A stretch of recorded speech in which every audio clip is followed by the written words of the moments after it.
প্রত্যেকটা আমার নিজের কষ্ট হয়ে আমার চোখ দিয়ে পানি বের হয়েছে, আমার নিঃশ্বাস বন্ধ হয়ে গেছে, আমার ঋণের উপর ঋণ হয়ে গেছে, তারপরে তার এবং তার মার প্রত্যেকটা ইচ্ছা আমি পূরণ করছি। তোমাকেও মাফ করবো না, ওই মেয়েকেও মাফ করবো না। যে মেয়ে একটা মানুষের সংসার ভেঙে যে নিজের সংসার বানাইতে পারে তাকে আমি কোনোদিন মাফ করবো না। ভালোবাসায় পাগলামি না থাকলে ভালোবাসা হয় না, এইটা আবার হক গলে কয় না। গাইস, আপনি ঠিকই শুনছেন, ধৈর্য সহকারে ভিডিওটা দেখে যাবেন। আঙ্গ মামুন ভাই নাকি গোপনে বিয়া করছে, আর এই খবরটা কইছে কেডা? মামুন ভাইয়ের মায়। অজানায়া গোপনে মামুন একটা বিয়া করছে। এখন আবার আমি কিন্তু বলতে চাই না, কেন বলতে চাই না, তোমরা আমার লগে রাগ করবা এই কারণে।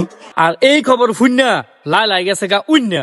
তারপর গাইস, লাইলা চোখে মুখে না দেখিয়া মামুনের কাফলতা যা আছে সব ইডেল্লা ফালাইতাছে, আর মুগদা এই টোন দিয়া যা আইতাছে তা ওই কইতাছে। এটাকেই বলে ভালোবাসার পাগলামি। যেখানে পাগলামি থাকবে সেখানে ভালোবাসা থাকবে, কিন্তু লেলার পক্ষে তো এই পাগলামি করা ঠিক না। কি বলেন গাইস আপনারা? যদি ঠিক থাকে তাহলে কমেন্টে জানান, আর যদি ঠিক না থাকে তাইলেও জানান। আর আঙ্গ মামুন ভাই যে নতুন বিয়া করছে না, এই বউরে মাত্র আঙ্গ লেলা আফায় 2 বছরের সময় দিছে। কি গাইস, বিশ্বাস হইতাছে না? আরে গাইস, এইটাই সত্যি।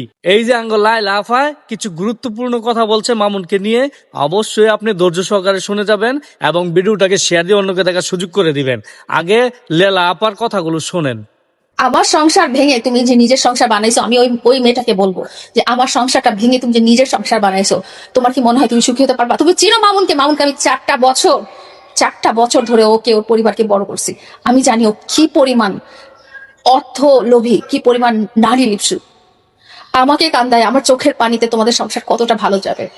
2টা বছর অপেক্ষা করো, অথবা তোমার টাকা পয়সা শেষ হওয়ার অপেক্ষা করো।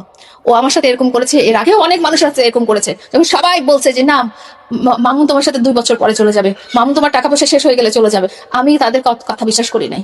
আমি মামুনের কথা বিশ্বাস করছি, এবং ঠিকই দেখা গেল শেষ পর্যায়ে আমাকে নিঃস্ব করে দিয়ে সে চলে গেছে। তুমি কয়দিন সুখে থাকবা? আমি আজকে লাইলা তোমাকে বলে দিলাম যে তুমি অপেক্ষা করো তোমার টাকা পয়সা শেষ হওয়ার, তুমি অপেক্ষা করো।